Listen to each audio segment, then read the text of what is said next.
Sha la la la la la la. Shu shu shu shu shu shu la. Ba da ba da ba da. Hoy en el show de Giselle Trujillo, invitado revolucionario Antonio Pons, autor de libros. Hoy estamos con alguien muy especial, el señor Antonio Pons, nacido en Cuba. Antonio, bienvenido al show de Giselle Trujillo. Estoy muy alegre de que estés compartiendo este momento conmigo. Aquí estamos promocionando un libro muy importante, muy interesante y por un tremendo autor, Antonio Pons. El libro se llama Rumbo a la Muerte. Así estamos. Bueno, Antonio, háblanos en primer lugar quiero saber de dónde vino esta idea de escribir esta tremenda historia. Ok, primero que todo, gracias por invitarme. Para mí es un placer estar aquí contigo porque para mí tú eres como una sobrina. Yo le tengo mucho cariño a tu mamá, a tu papá, a tus hermanas, a tu hermano. El libro que te cuento. Primero que todo, yo no soy escritor. No soy escritor, nunca me había dado por... He hecho artículos, he tenido en mi revista años atrás, creo que me quedan todavía 2 o 3 ejemplares. Pero he hecho algunos artículos y demás, pero no he estudiado lo necesario como para decir yo soy un profesional de la escritura, no lo soy. Me he visto presionado principalmente por mis hijas.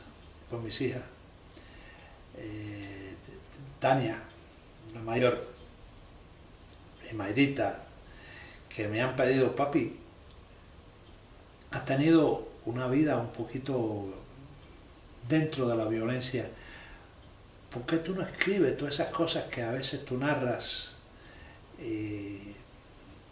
Porque eso se puede perder,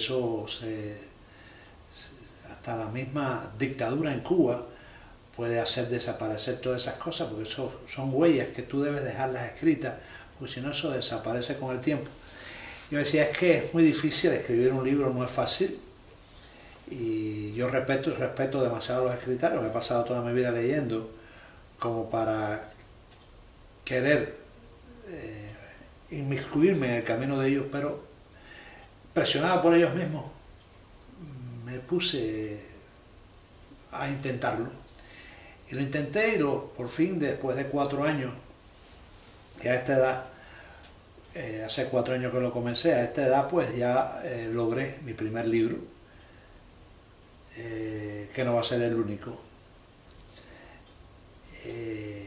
Si eso es lo que te interesa del libro, la parte esta, de cómo comenzó, así comenzó, presionado por mis hijas y algunos amigos. Yo tengo un amigo mío, filósofo, Jorge Valls, que acaba de desaparecer, o sea, murió hace poquito tiempo, que me pidió en el 1980 y tanto, 80 y pico, que escribiera todas esas cosas por las que yo había pasado, todas esas experiencias.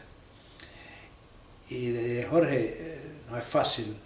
Mi amigo se llamaba Jorge Valls, conocido internacionalmente, él es politólogo, filósofo, escritor, poeta,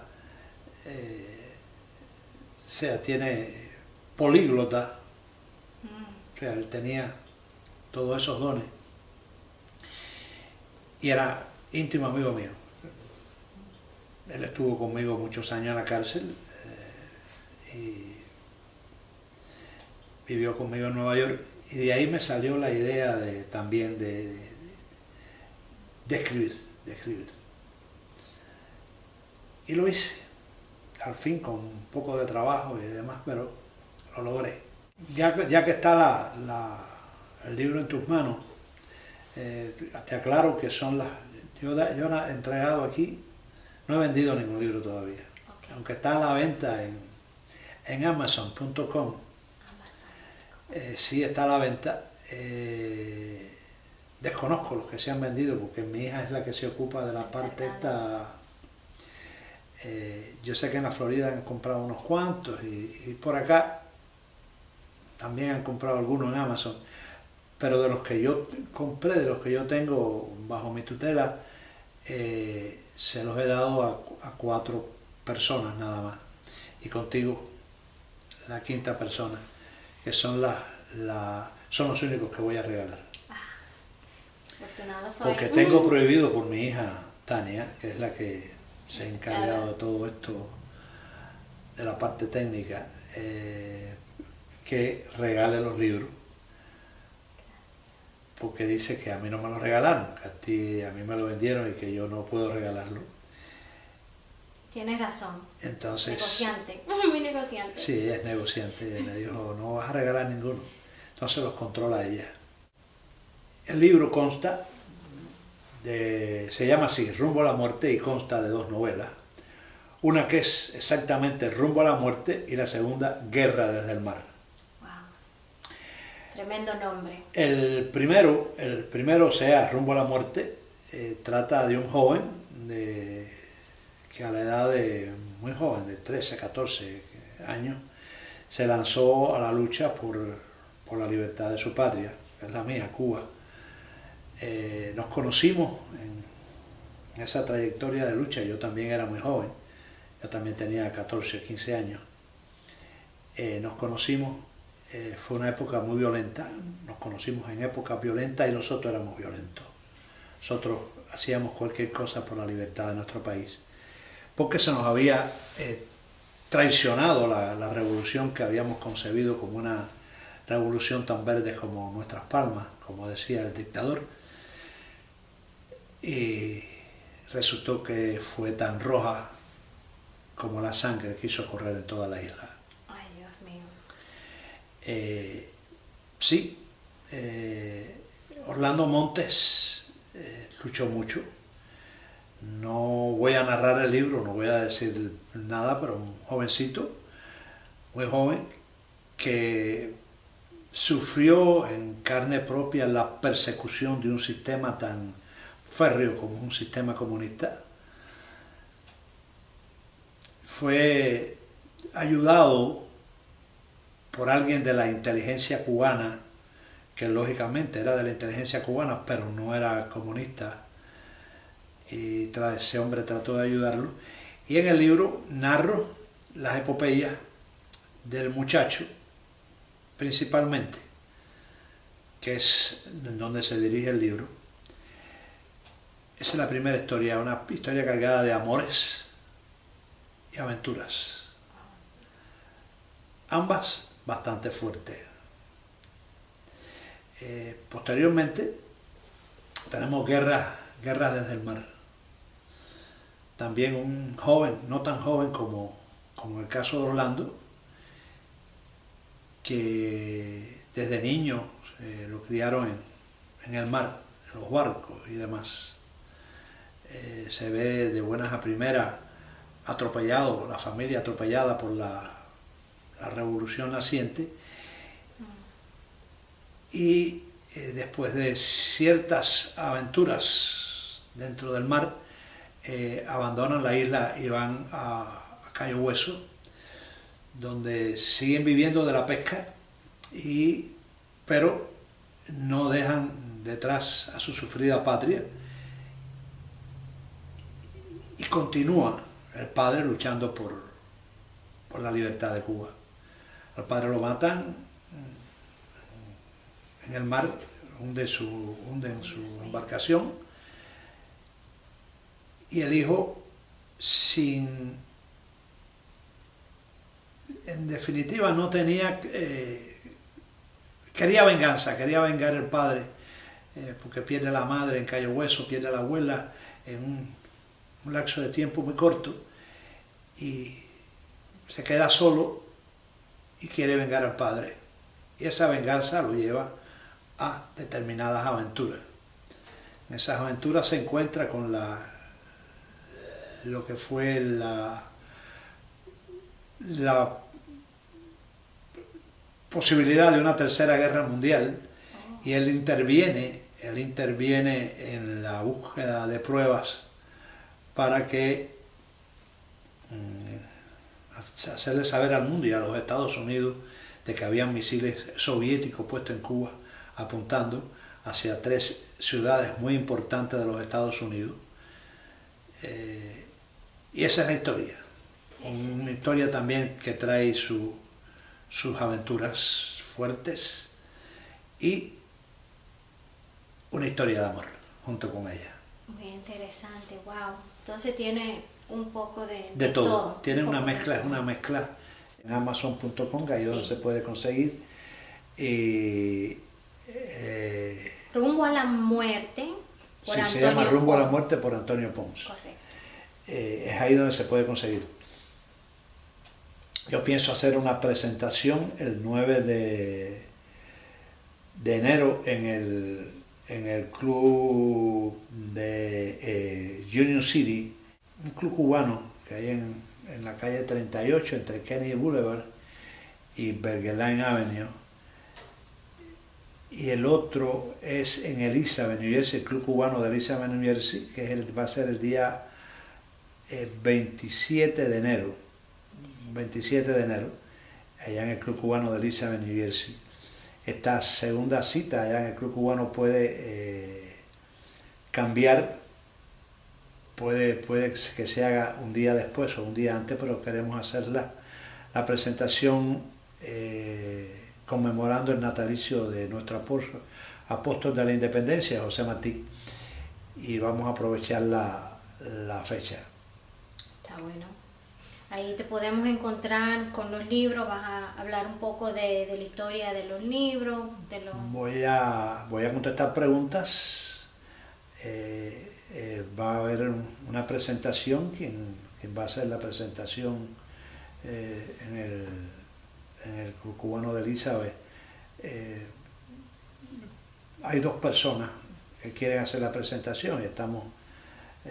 no quiero forzar a ninguno de los dos, son amigos míos, pero bueno, sí se va a hacer la presentación. Y la del 9 de enero también se va a hacer, si Dios quiere, Dios mediante. Después voy a hacer una presentación en la Florida, en Miami. Ya están preparando las condiciones. No sé si va a ser en la Universidad de Miami. No sé exactamente dónde se va a hacer, porque yo no soy el que estoy trabajando en eso. Son otras personas las que están trabajando en el libro. Promoción del libro. Sí. Esta es mi primera promoción, gracias a ti, tú me estás ayudando a promover el libro. Y ese es el camino, Yo espero que les guste, espero el que lo lea le guste. Ya he recibido 2 personas que lo han leído. Me han llamado para decirme que está interesante, felicitándome, bueno y ameno. O sea, no son historias aburridas, no es el que tú puedas leer por cuenta gota, sino que no quieres soltar el libro. Está muy entretenido. Te maneja, muy entretenido. Yo espero que cuando tú lo leas lo disfrutes también de la misma manera. Otro dato que quiero dar, para el mes de febrero, mediados o finales del mes de febrero, va a salir en inglés. O sea que ya se está trabajando en la traducción. Traducción en inglés, muy importante. De este libro. Sí, para que todo el mundo conozca. Sí, me interesa. Del libro lo que me interesa mayormente no es el cubano, voy a llamarle así, el cubano ya viejo, el cubano lleno de canas, lleno de historias, porque ellos conocen, ellos saben lo que ha pasado, aunque no conocen la historia exactamente estas, pero han vivido otras historias. Me interesa la juventud latinoamericana, la juventud o las nuevas generaciones americanas, por eso lo quiero sacar en inglés, para que sepan qué es lo que ha pasado detrás de todo esto que se está desarrollando ahora en el tapete mundial. ¿Qué fue Cuba? ¿Qué hizo Cuba? ¿Hasta dónde ya ha llevado Cuba el tratar de inyectarnos una doctrina que allende los mares, una doctrina que no es nuestra ni se acopla a la idiosincrasia del hispano y mucho menos de Occidente. Tengo una pregunta. ¿Cuál es su meta con este libro? Ya sé que me acabas de explicar que quiere que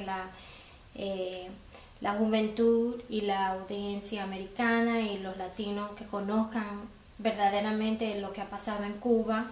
Claro. Pero esta siempre ha sido, esta ha sido su meta escribiendo este libro, estas dos historias. ¿Cuál es su meta? ¿Cuál es la meta final que tiene este libro? Que tiene la historia. La meta final del libro en Sí. particular es que la gente reciba los mensajes que llevan dentro del libro, principalmente los mensajes políticos y sociales que hay dentro del libro. Lo que es una juventud entregada a la lucha por la independencia de su país. Lo que hicieron aquellos próceres que nos dieron la libertad de España cuando éramos esclavos de España, vamos a decir así, que no éramos libres, que estábamos sujetos a la dominación española. Y lo que son capaces los jóvenes de hacer por la libertad, porque lo que nunca se puede perder es la libertad. El sueño desde que uno nace es ser libre y se muere siendo libre. Fue lo que Dios nos dio, el legado ese, la libertad para escoger los caminos que hay, escoger los caminos y llegar a donde queremos llegar por nosotros mismos.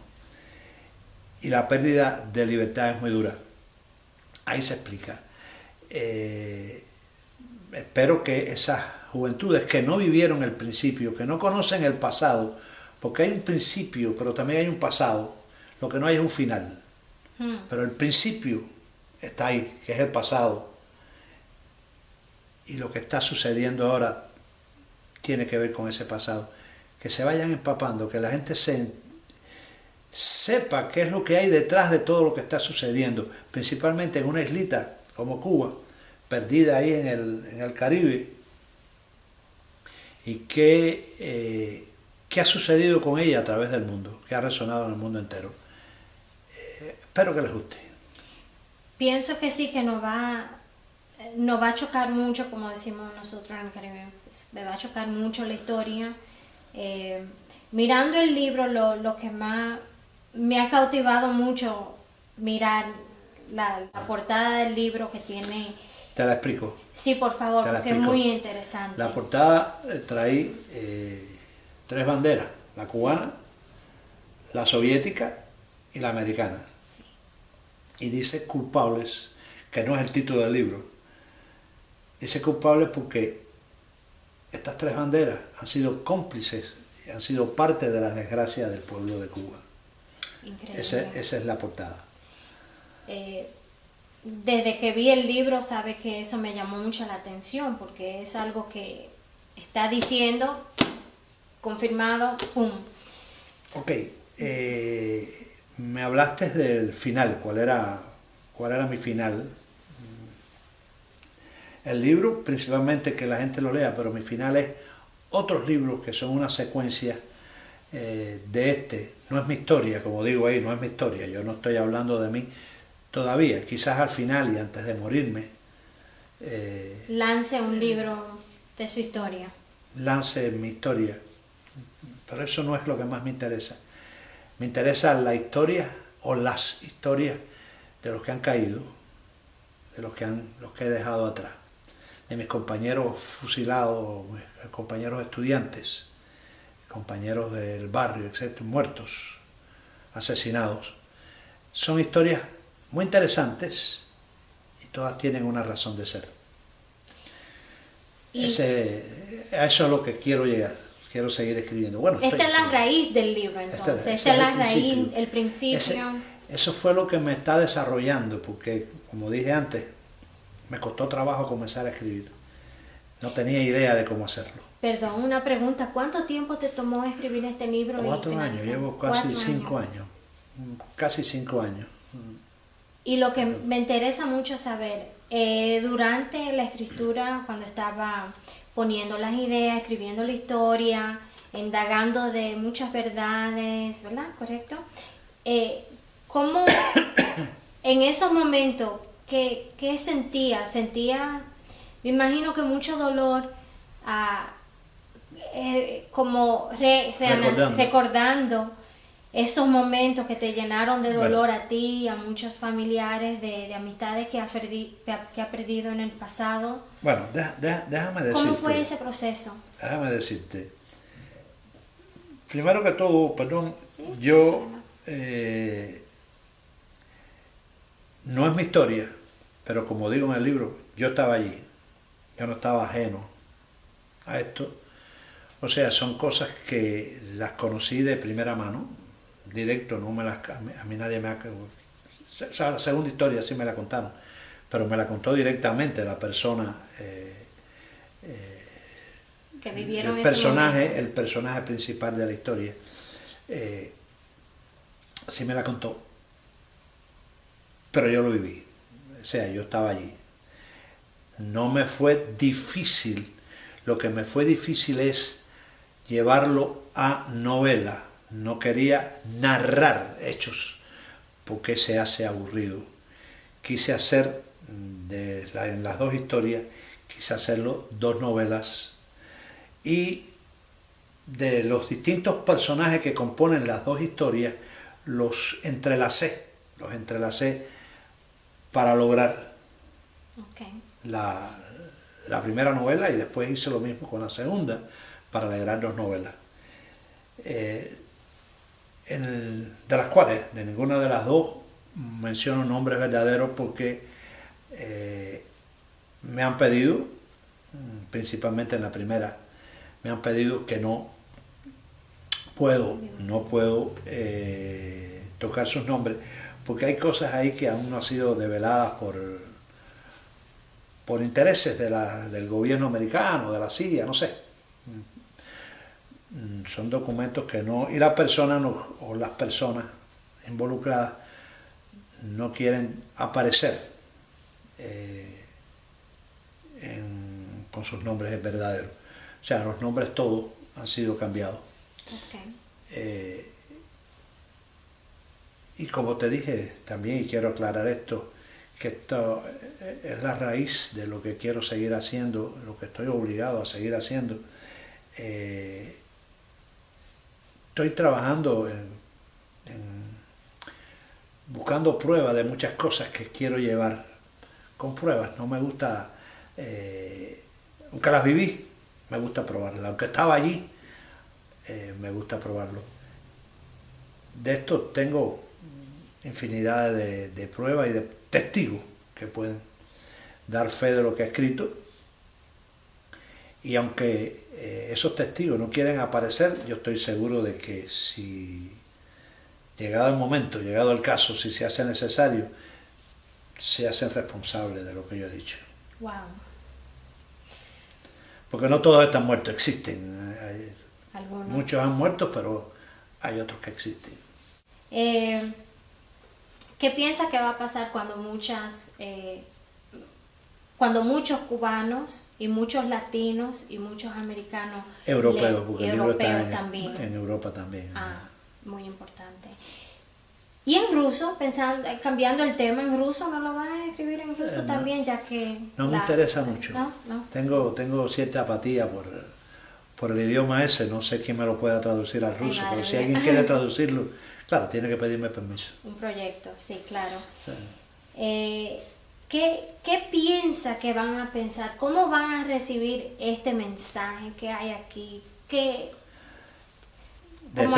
Depende de como discutíamos ahorita, de la verdad, sí. De dónde se esté mirando la verdad. Hay personas que conciben la dictadura cubana como algo grande, que los entiendo, los pobres, los más sufridos, entienden esa dictadura como que es la dictadura del proletariado, que es falso, es la dictadura del gobierno. El proletariado es esclavo. se van a recibir de las dos partes. Hay gente que van a estar inconformes o van a negar, bueno, eso no lo pueden negar porque son historias ciertas, pero van a negar que la realidad del gobierno cubano, como te hablábamos ahorita, hay dos verdades, una que está a la derecha y otra que está a la izquierda.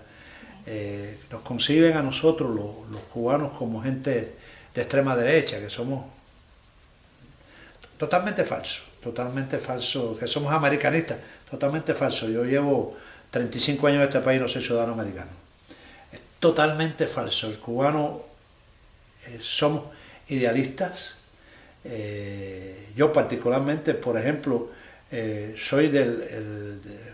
luchado toda mi vida dentro de una organización que se llama porque sigue siendo Movimiento Revolucionario 30 de Noviembre Fran País. Wow. Se llama así. Y en Cuba tenemos el Partido Democrático 30 de Noviembre Fran País, que son los que están allá adentro. Y es movimiento revolucionario. Nunca hemos querido, a pesar de que dice, oye, en estos tiempos, usar la palabra revolucionario, porque lo somos. Nosotros mantenemos el idealismo de los 16 años, de los 15, de los 13, de los 14, los que las generaciones pasadas nos inculcaron. Aquellos estudiantes que se morían en las escalinatas de la Universidad de La Habana por mantener en Cuba los ideales de Martí. Y así somos. Ni somos americanistas, ni somos... Que hay algunos o la mayoría del cubano que es del Partido Republicano, eso aquí en los Estados Unidos, no es que seamos americanistas, ni que somos de extrema derecha. Las derechas, las extremas, siempre son malas, la comunista como la demócrata, siempre son malas. Nosotros somos revolucionarios. Ni somos centro tampoco, no nos interesa el que nos midan como centro, ni de derecha ni izquierda. Tenemos un pensamiento de Cuba libre, queremos la libertad de nuestro país, soñamos con la libertad de nuestro país y seguimos luchando por la libertad de nuestro país. Quien nos crea, bien, el que no se lo pierde porque no le interesa ver la otra cara de la moneda. Cuba lanza al aire con una sola voz, la voz de los dictadores, porque no permiten prensa libre.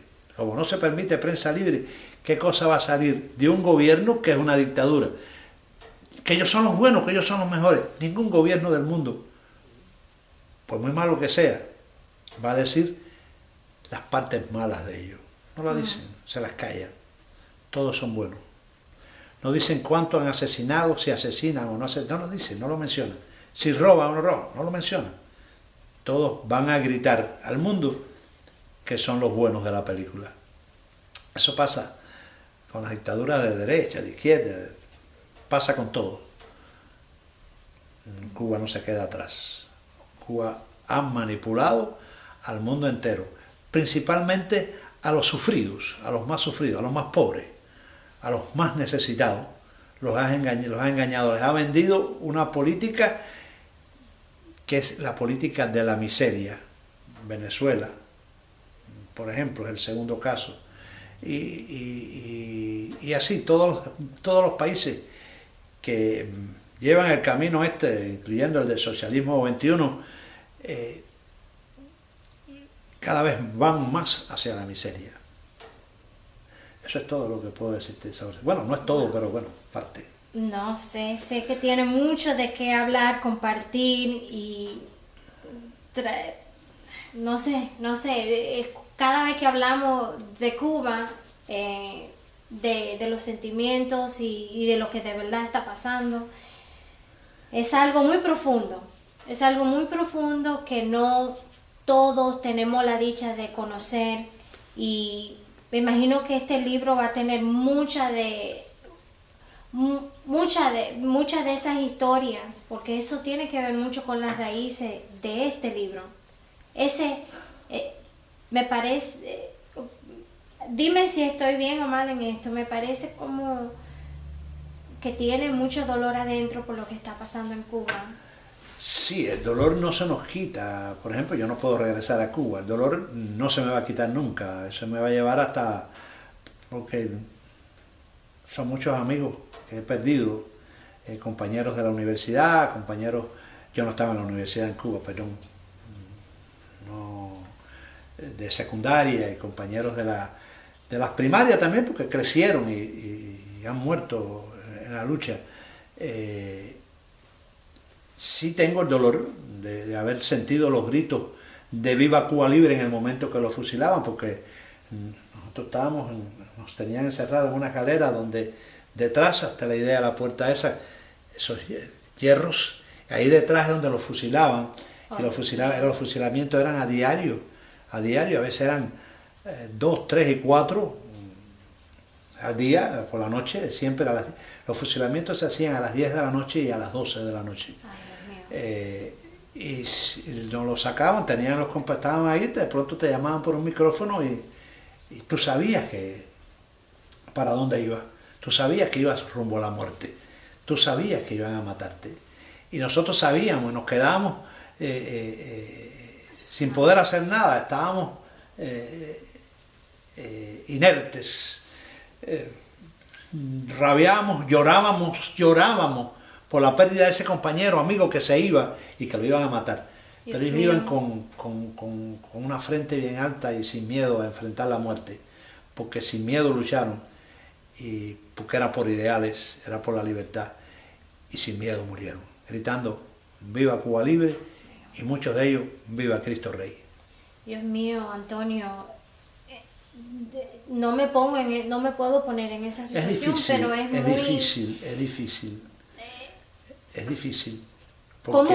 ¿Cómo un humano puede vivir así, con ese miedo, vivir con, este puede ser mi último respiro, mi último...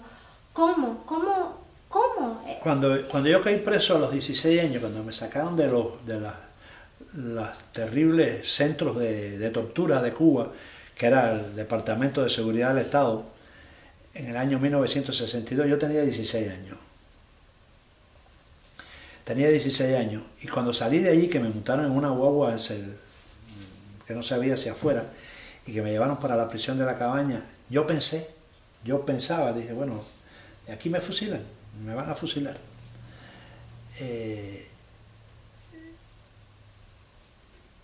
Iba solo en esa guagua, pero junto conmigo cayeron otros 2.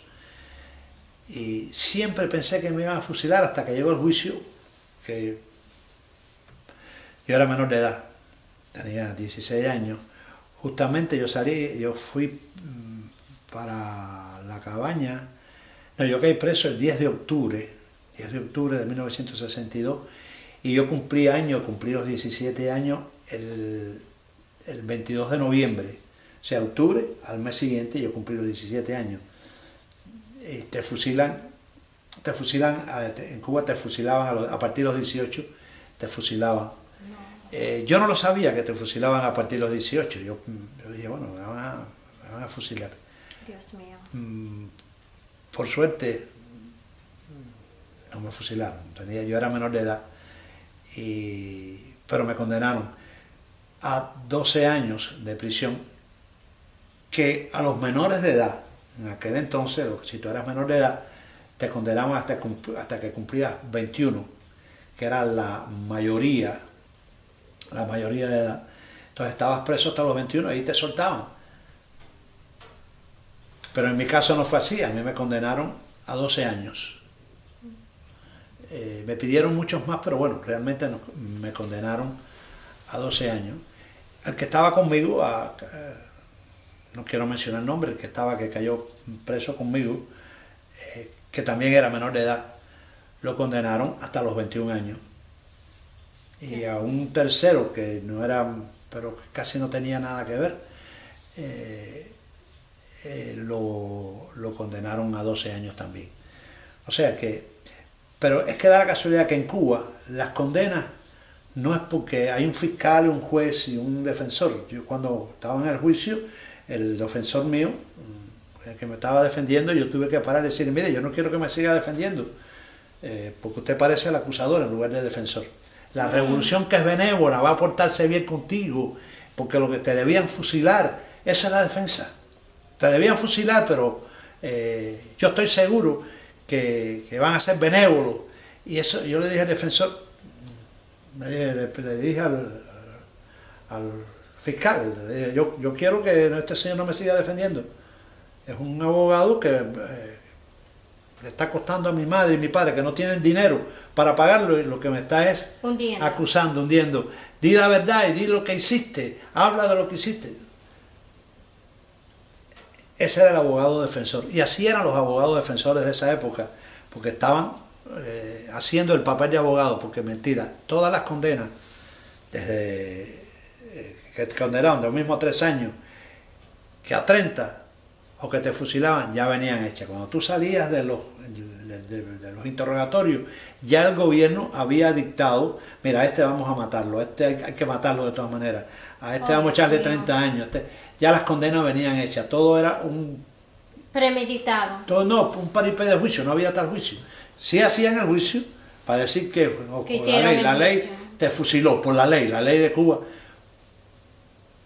pero ya eso venía por los dictadores. Ya venía de arriba abajo, ya venía firmado. O sea, tu sentencia a 30 años o a muerte ya estaba firmada.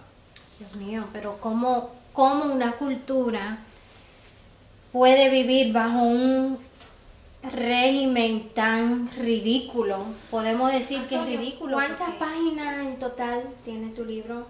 Tiene 220 páginas, okay. Es lo que son las 2 novelas en sí, y más 11 o 12 de lo que es la introducción, el preámbulo, etcétera, la dedicatoria.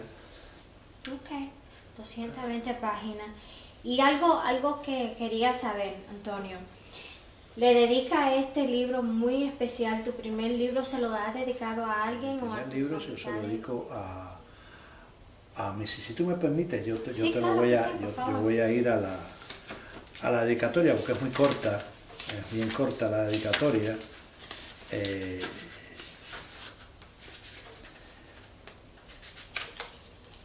¿Te gustaría leerla? ¿Te gustaría leerla? Sí, te lo voy a leer, la dedicatoria te la voy a leer.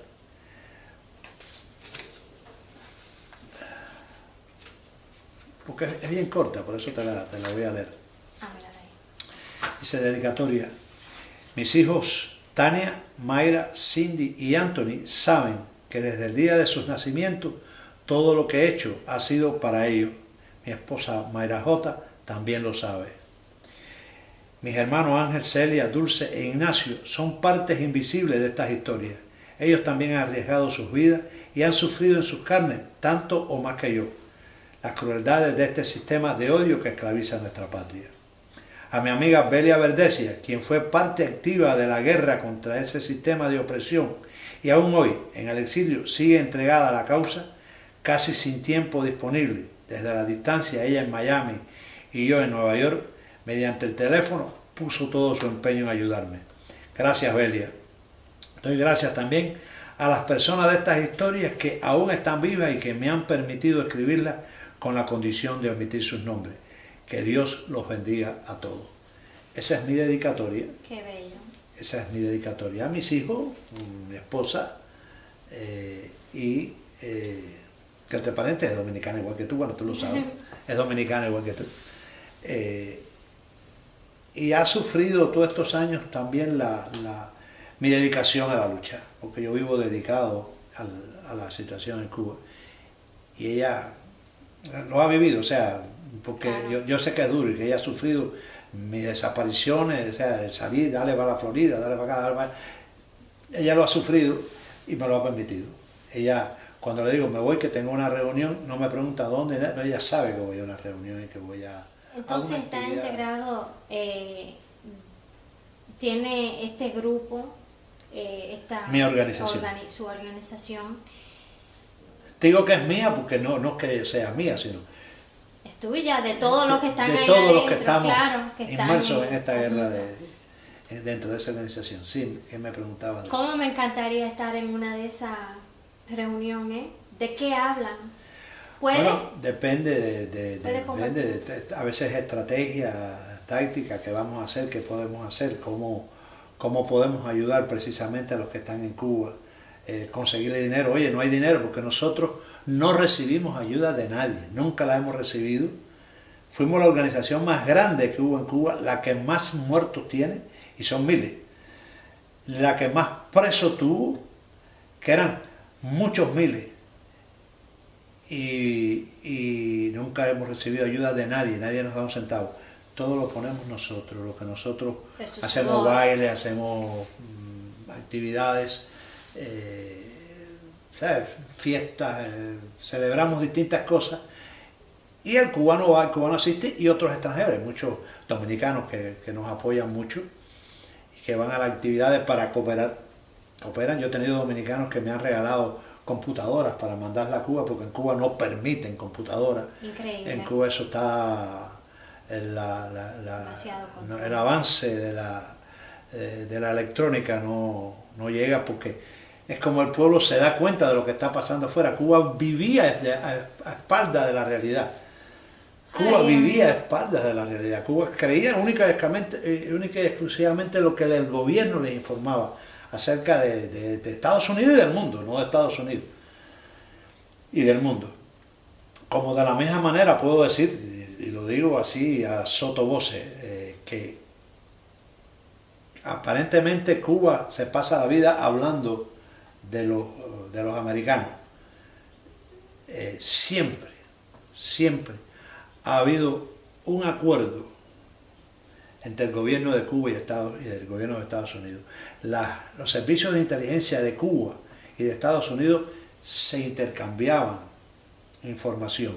La gente piensa, no, el gobierno de Estados Unidos ayuda a los contrarrevolucionarios cubanos, que no somos contrarrevolucionarios, contrarrevolucionarios son ellos. Ayudan a los que luchan en contra del sistema de Cuba.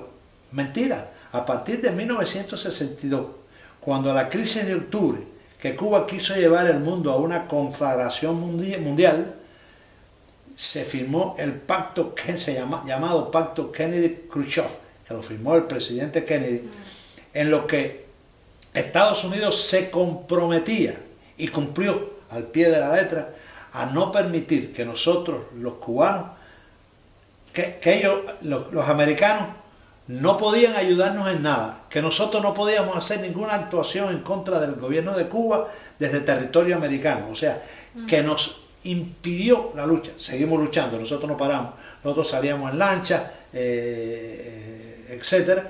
La lucha continuó, pero cada vez que los Estados Unidos nos cogían, nos llevaban a juicio. No puedo decir que fueron muy severos en cuanto a esos juicios, pero nos cortaban las alas, ni nos daban ayuda. Dinero, quizás a alguna gente hayan dado dinero, a nosotros, a mi organización, jamás nos han dado un centavo. Y hasta ahora luchamos. Yo tengo una cuota mensual para mi organización, que es poca, pero es para ayudar a la gente en Cuba. Si yo voy a ir a Miami para un problema de organización, tengo que pagar yo el pasaje, nadie me lo paga. Eso sale de mi bolsillo, de mi bolsillo.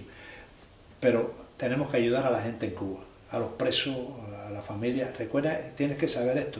En Cuba, cuando tú estás en contra del gobierno, aunque no hagas nada, tú estás en contra del gobierno, estás señalada ya, y te quitan del trabajo. Tú tienes que ayudar. Por eso en Cuba hay tantos robos, tantas cosas que se roban del gobierno, porque lo que existe en Cuba es el intercambio. Oye, yo tengo estos espejuelos que mira que a ti te sirven, tú tienes arroz y frijol y eso, dame tanto y así es el intercambio lo que más existe allá. Increíble. Y así vamos desde 1962. Una pregunta. Dime. Mirando en un futuro, ¿qué puede hacer Antonio Pons y su organización por los cubanos? los que están en Cuba, los que están sufriendo, ¿qué podrías hacer? Lo que estamos haciendo. Lo que estás haciendo. Lo que estamos haciendo. Y está llegando Sí, al sí, oído porque nosotros- de lo que necesitan, Sí, están sí, escuchando sí, su sí. mensaje. Sí, cada vez son más la gente. Lo que pasa es que en Cuba hay mucho miedo. Hay un terror tremendo, por lo que te conté anteriormente, la cantidad de muertos. Allí la salida ilegal no existe en ningún país. Tú puedes salir de tu país cada vez que tú quieras, donde tú quieras. Lo que no puedes hacer es entrar ilegal a otro país. Sí, Lo que ok. se condena es la entrada ilegal, no la salida. En Cuba, salir ilegal es un Salir delito. puede- ok. Era un delito. Ya no es, ya eso se ha... Pero te condenaba a 10, 12 años de prisión por salir ilegal. Increíble. Por salir ilegal. Yo conocí gente que le echaron 10 años por tratar de salir en una lancha, en una balsa. Te los cogían y para adentro, ibas preso. Lo que se condenaba era la salida ilegal. Pero Antonio, yo te estoy escuchando y lo que me viene a la mente es algo muy simple. ¿Por qué suprimir a su propia cultura así? ¿Por qué retrasar una cultura que de verdad Cuba está reconocido por los artes? Bueno, tiene... Por las letras, por todo. Mira, Cuba era el primer país productor de azúcar del mundo. El primer país abastecía a medio mundo de azúcar. Era el primer país productor de azúcar del mundo. En Cuba no hay tan azúcar para el pueblo. avanzado, un país que estuvo tan avanzado y ahora como es quitarle todo a su propia Lo cultura. destruyó. ¿Por qué? Llevamos 50 años destruyendo, no solamente, sí, la cultura ¿Pero por principalmente, la economía, ha destruido el país completo. Destruyeron y le echan la culpa, mira, le echan la culpa mucho al bloqueo, que no existe bloqueo, eso es falso. Bloqueo es cuando te rodean la isla, si te la rodearan de barco para que nadie entrara, pero mentira. Cuba ha recibido del mundo entero, de la Unión Soviética, que ellos están amigos de los rusos, China. toda la ayuda que quiera, los chinos, toda la ayuda que quiera, los países europeos, España, ellos, entonces le echan la culpa a que nosotros estamos bloqueados, estamos embargados por los Estados Unidos. ¿Cuándo van a quitar el embargo? ¿Qué embargo? Si ustedes pueden comprar al mundo entero, menos a un país, menos a los Estados Unidos, no existe tal embargo. Dios mío. Desgraciadamente la gente no conoce eso. La gente cree que sí, que los Estados Unidos lo tienen presionado. Los Estados Unidos lo que tienen presionado es que no dejaban a los americanos. Si tú eres mi enemigo, porque yo voy a permitir que la gente vaya allí a ayudarte a ti, a darte dinero. No lo permitían. Que ahora con el gobierno de Obama sí le están abriendo las oportunidades a la dictadura en Cuba. Eso quería preguntarte también. No nos vamos a meter en política aquí porque esto se trata de... No, mi opinión es pública. Yo no tengo pública, temor a... ok. ¿Qué opina ahora en estos últimos meses? En el año 2015 hemos estado escuchando más en la prensa que Cuba, que si las relaciones están abriéndose un poquito más amplia.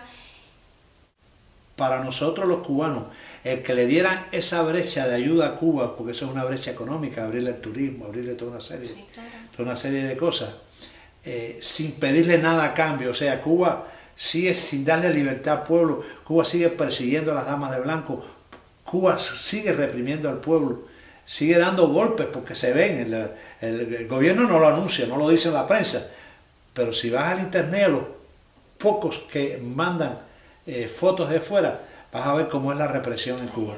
Tan es así que cuando se dio este Congreso Mundial ahí en Panamá, fue un grupo de cubanos a disentir del gobierno, fueron a protestar porque Cuba asistiera a ese congreso donde se le permitía como participar como un estado más de Latinoamérica, y fueron cubanos. Y mira, Cuba mandó gente de ellos para ir a Panamá a reprimir a los cubanos. Oh, Dios mío. Fue una golpiza tremenda los que le dieron. No eran solo cubanos, porque hay panameños que son activistas a favor de Cuba. Entonces cogieron a esos activistas panameños que estaban a favor de Cuba a que le dieran palo a los cubanos que iban a protestar pacíficamente frente a donde se estaba produciendo el Congreso. Entonces es como actúa Cuba. Esa es su manera absolutista de funcionar. Muchas de esas cosas no llegan al hombre de a pie, no llegan a los pueblos, pero eso es lo que tienen que ver los pueblos. De ahí la idea que lo que me gustaría de este libro es que llegara a la gente de a pie, a la gente de que verdad. entienda, que la gente entienda, porque todos los que tienen determinado nivel educacional sí saben lo que sucede La realidad. en Cuba. Conocen Miran las espaldas, miran los ojos, porque tienen ideas equivocadas, ideas marxistas, o creen que puede ser algo el socialismo del siglo XXI. Entonces han virado los ojos de lo que está sucediendo en Cuba, la destrucción de Cuba. Entonces se han callado la boca. Hay problemas de intereses y de... Pero, Antonio, lo que yo no entiendo, un país que está lleno de personas que comparten el mismo dolor que llevas adentro, claro, con temor a ese poder que puede llevar a una familia, ¿sabes? Pero ¿por qué no pelean? No puedo decir por qué no pelean, pero ¿por qué no salen a las calles? ¿Por qué? ¿Por qué? Yo entiendo que al otro día todos no van a vivir. Todos no, pero te voy a decir. Pero un temor como muy mental te voy a decir, hay. Mira, cuando un sistema de estos, una dictadura, un sistema como este, se apodera de un pueblo, lo primero que hace es instituir en las escuelas, un lavado mental a los niños. De chiquitos, los niños con la pañoleta y le leen la cartilla que es: el comunismo es bueno, el Che es bueno. El Che fue uno de los asesinos más grandes que dio Cuba. Cuando el triunfo de la revolución fusilaba a la gente en masa, los mataba en grupo y los tiraba en una zanja. El Che Guevara, un asesino. Wow. Tanto que la gente... Porque esa es la propaganda que ha hecho Cuba. Cuba hace que maten al Che, Cuba. Pero entonces lo coge como bandera de propaganda a favor del sistema de ellos. Y Chero, que fue un víctima de la dictadura de Cuba. Yo no menciono nunca el nombre de los dictadores en Cuba porque me da asco, nunca lo menciono. Yo no lo vas a ver en el libro, no lo vas a ver en ningún. Yo hablo de la dictadura cubana, de los hermanos dictadores, pero no menciono sus nombres, claro, porque les tengo asco. Además de eso, no les hago propaganda. Creo que muchos se sienten igual, comparten. Entonces, ¿qué hacen? Desde la niñez a esos muchachos empiezan a tergiversar la historia. La historia pasada, incluyendo la guerra de independencia, se la tergiversan toda la historia. Hablan de los Estados Unidos tergiversando lo que es los Estados Unidos. Tienen muchísimas cosas malísimas, pero no como se las enseña el gobierno al pueblo. Son los ogros del mundo, pero todo el mundo quiere venir para acá y quiere vivir aquí en este país. Te cierran las puertas, no puedes salir. Te fusilaban gente donde quiera. En Cuba fusilaban en los parques, delante de la población, porque estaban infundiendo terror. Estaban llevando al pueblo al terror. En Cuba te hicieron comités, llamados Comité de Defensa de la Revolución, que estaban en todas las cuadras, cuadra por cuadra. Estabas obligada, tú eras la del comité de esta cuadra, tú tenías que informar todos los movimientos que hay, que todavía existen, que hay en esa casa. Entró un carro, le cogías la placa y se la pasaba al Ministerio del Interior. le cogía la placa, fueron tantas personas, se podía tirar una foto, tírasela. Todo, te informaban todo. El que vivía en esa casa salió con dos hombres, llevaban un paquete, todo se informa, los comités eso todo lo informan. O sea que el movimiento se hacía muy difícil, estabas estrangulado para luchar, para conspirar. Era bien difícil, se conspiró, se dio una guerra muy grande donde se murieron miles de cubanos. La época de la década del 60 y del 70 fue terrible, pero bueno, y hubo cientos de miles de presos, no es que unos miles, no, cientos de miles de presos. La juventud fue impregnándose de ese miedo, el miedo era tremendo. Los más osados lucharon y murieron o fueron a las prisiones. Otros vinieron a los Estados Unidos, se lograron escapar o a otros países, arriesgando sus vidas porque el mar, las costas del Caribe recibieron miles y miles de ahogados también, porque los tiburones engordaron gracias a todos los que morían tratando de escapar del país. ¿Qué pasa? Te hacen un lavado de cerebro, 50 años lavándote el cerebro. ¿Cuántas generaciones han pasado en 50 años? Y con ese terror, y bajo ese terror, y que la revolución es buena y la revolución es la revolución. Muchos cubanos llegan aquí, que saben que están aquí, que aquí no hay eso, y cuando te van a decir algo, miran a ver si hay alguien oyéndolo, porque tienen todavía el miedo, están aquí adentro y tienen miedo. Terror, no temor, terror. Hay cubanos que no nos ayudan porque como tienen que ir a visitar a sus familiares allá, no te ayudan económicamente para no verse comprometidos, porque tienen miedo que el gobierno sepa de que te dio 20 pesos. O tienen miedo de ir a un baile de tuyo, porque saben que ese baile tuyo es para ayudar a la gente que está luchando en Cuba, a los presos en Cuba, y ellos no quieren comprometerse. Temor. Han metido el temor dentro de cada una de nuestras venas, Wow. Entonces se están saliendo de ese temor, están huyendo, están escapando, cada vez son más. Antes las damas de blanca eran un grupito de 10 o 12 y ahora son cientos en toda la isla. Los grupos en contra del gobierno están muy esparcidos, pero son cientos también. O sea que hay mucha gente luchando pacíficamente. Aquella época en que luchamos, que estábamos poniendo al muerto, esa época pasó y nosotros mi organización fue la precursora de la lucha pacífica. Fuimos los más violentos y de buenas a primeras. En 1991 cambiamos a la guerra, la lucha pacífica dentro de Cuba. Las marchas pacíficas y la lucha pacífica.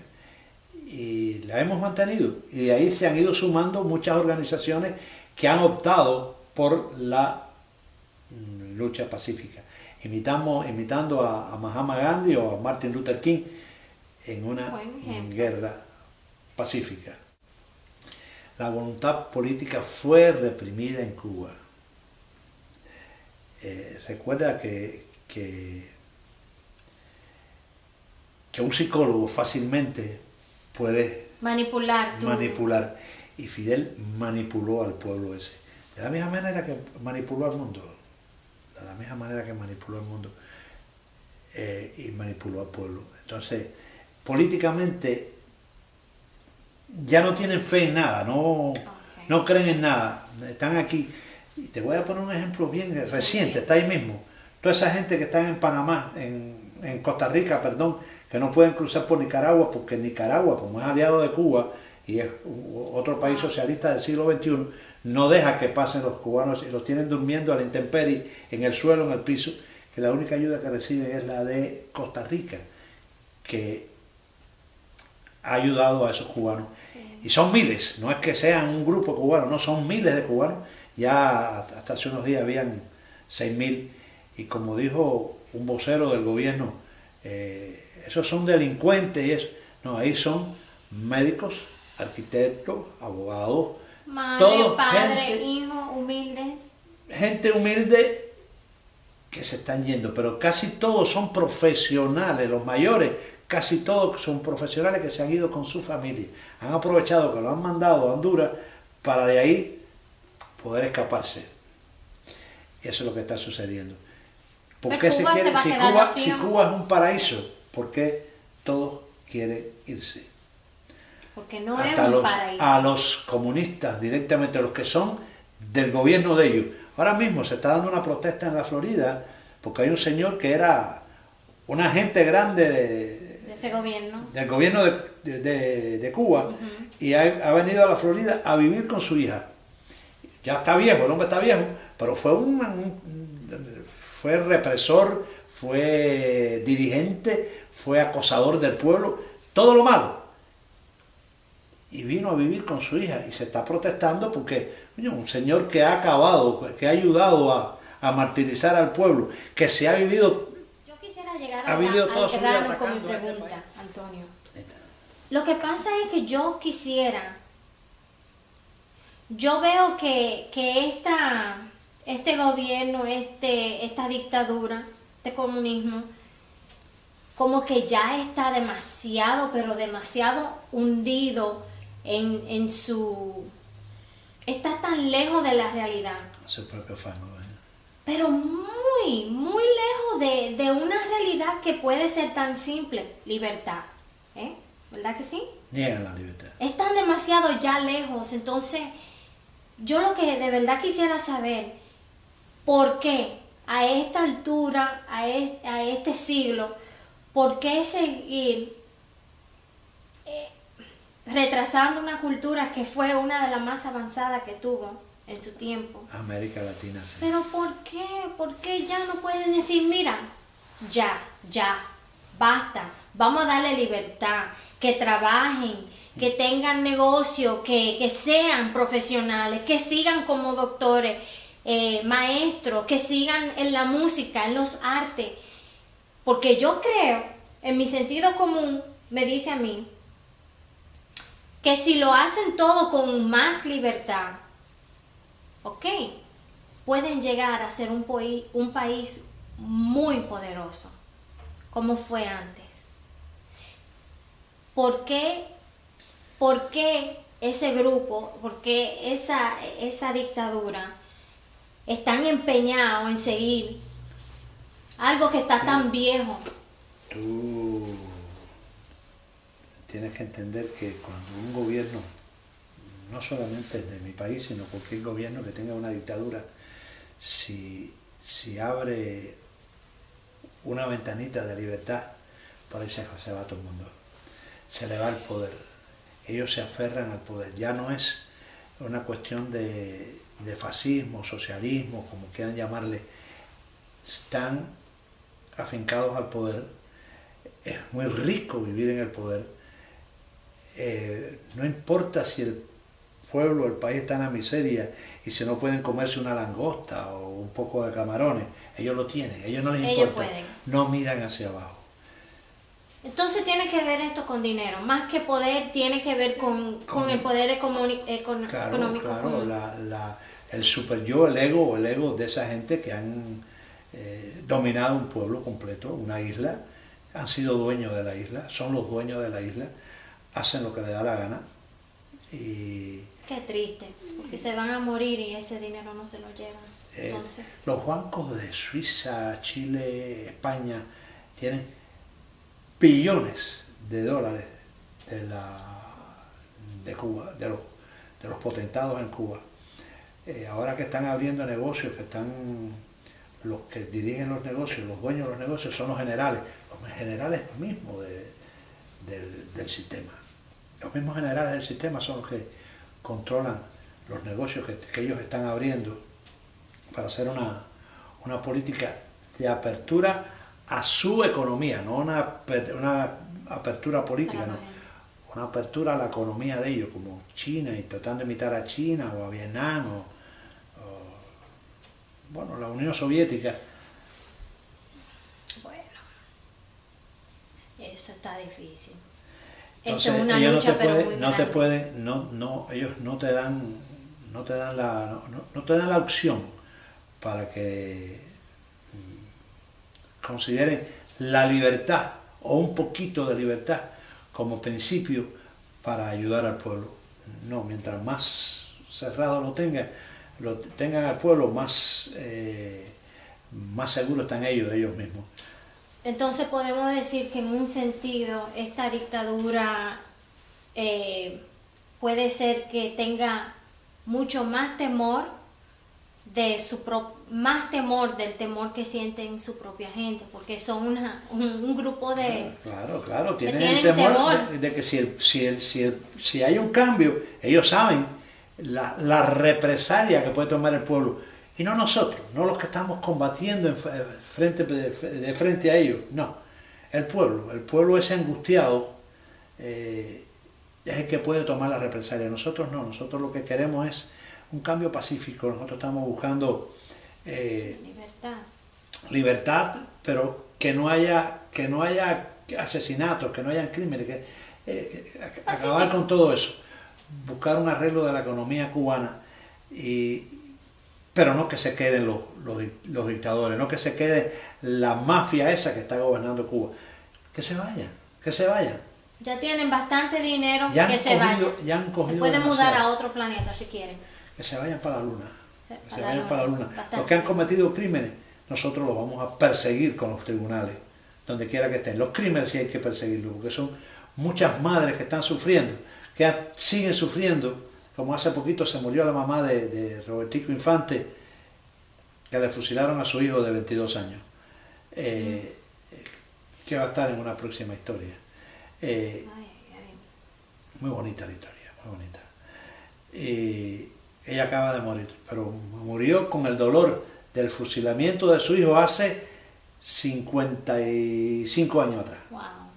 Y todavía lloraba por el fusilamiento de su hijo. Oye, ese no hay que se lo quite a las madres. Inhumano. El perdón del crimen no existe. Hay que condenarlo, hay que juzgarlo. Los que han cometido crímenes, tienen que pagarlo. No es el haber ayudado a la revolución. La revolución manipuló a mucha gente y estuvieron forzados a ayudar a la revolución porque no había otra cosa, tú no tenías de dónde escoger, nada más que había lo del gobierno. Eso es lo único que había, no había otra cosa. Pero los que dirigieron esos crímenes, esa gente, por eso no sueltan, porque si ellos sueltan saben de dónde van a ir a parar. Antonio, usted como cubano, ¿piensa que en alguna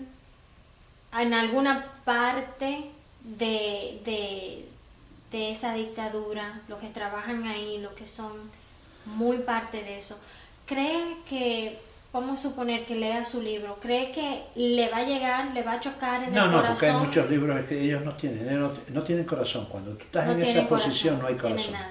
Ahí no hay corazón, ahí no hay, ellos saben, ellos conocen, ellos son los que hicieron la historia esta, ellos son los que mataron, ellos son los que asesinaron. Claro. No hay corazón, no les importa.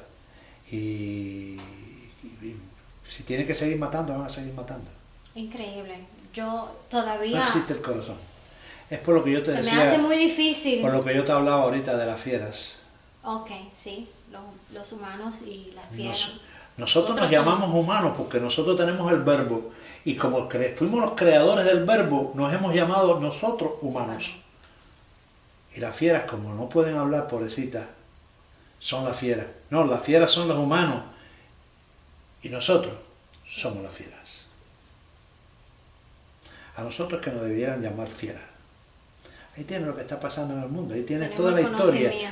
Toda la historia, lo que fue Mussolini, lo que fue Stalin, lo que fue Hitler en Alemania. Y así, tú vas a lo que ha sucedido en África. Ahí tienes que ver la historia de la humanidad. Somos fieras. Nosotros matamos por el placer del dinero, por egoísmo, por lujuria. Es por lo que matamos. Qué triste. Matamos por eso. La fiera mata. Por comer. Cuando tiene hambre. Cuando no tiene hambre, tú le puedes pasar por al lado que ella ni te mira. No tiene hambre. Cuando tiene hambre, huye porque va a tratar de comer, porque tiene hambre. Claro.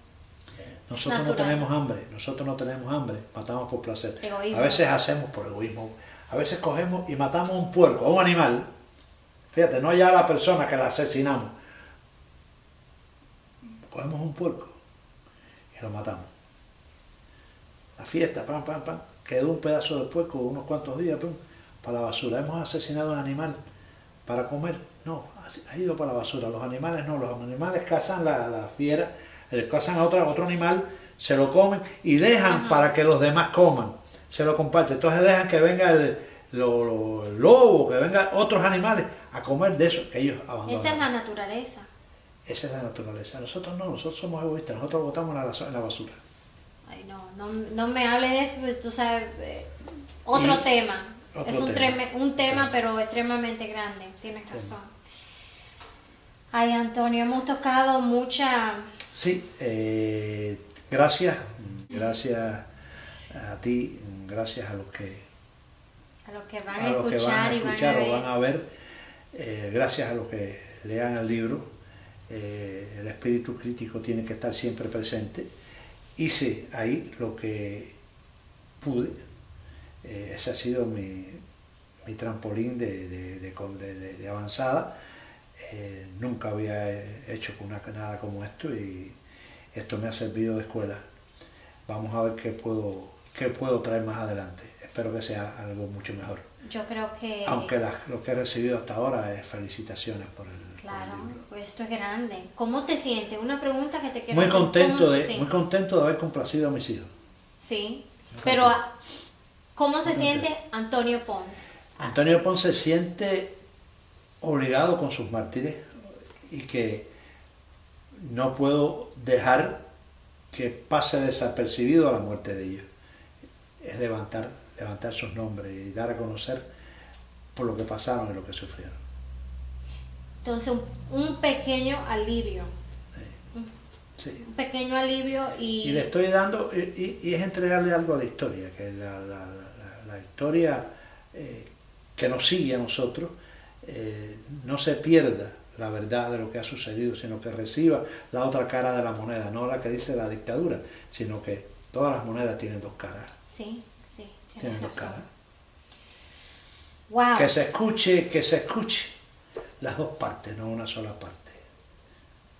Una sola parte. Eso es lo más bonito, porque le está dando opciones. Claro. Está dando opciones a los que quizás no la tengan esa opción, pero le está dando una muy buena opción de estudiar. Mira, Giselle, hay compañeros amigos de lucha que dicen, no, que los comunistas, hay comunistas que tienen muy buena fe, que creen de verdad en lo que están haciendo, sí. Que son gente imbuida de un espíritu idealista tremendo, que viven enamorados de los sufridos, que creen que de verdad van a ayudar y han buscado esa opción porque no hay muchas opciones. No hay muchas opciones. Yo creo en ello. Yo creo que hay gente que creen que han creído en el sistema comunista equivocado. Porque está demostrado que están equivocados. Si ellos van y profundizan un poquito, no solamente en la historia, sino en los resultados actuales de cómo se desenvuelve, cómo se desarrollan, qué métodos utilizan, por qué los utilizan, cómo es que pueden llegar, se dan cuenta que es la dictadura de la miseria. Se dan cuenta que es un fracaso. Y ese es mi mensaje a la larga, y para despedirme y darte las gracias a ti por tener este tiempo, regalarme este tiempo. Sabes que por mí estuviéramos aquí yo sé. Antonio Pons, tremenda historia. Gracias por compartir conmigo este grande momento, porque esto es, aunque sea un trampolín, fíjate que ese trampolín te va a subir para arriba. Eso es un trampolín que en vez de ir al agua, eso te va a subir para arriba, porque tienes historias, no historia, tiene muchas verdades que contar. Y qué más bonito que en un libro. Tremenda firma, vale oro. Giselle. Yes. Giselle. Francesa. Yes, oui, monsieur. Tu parles français? Francesa. A little bit. Tu peux? Un peu. Un peu. Oh. Antonio Pons. Te quiero. Ay, yo te adoro. Okay. Que, ay, Qué afortunada soy de ser tu No, primera. el afortunado soy yo. No, yo, En haber Antonio. estado aquí Su primera acompañándote. entrevista.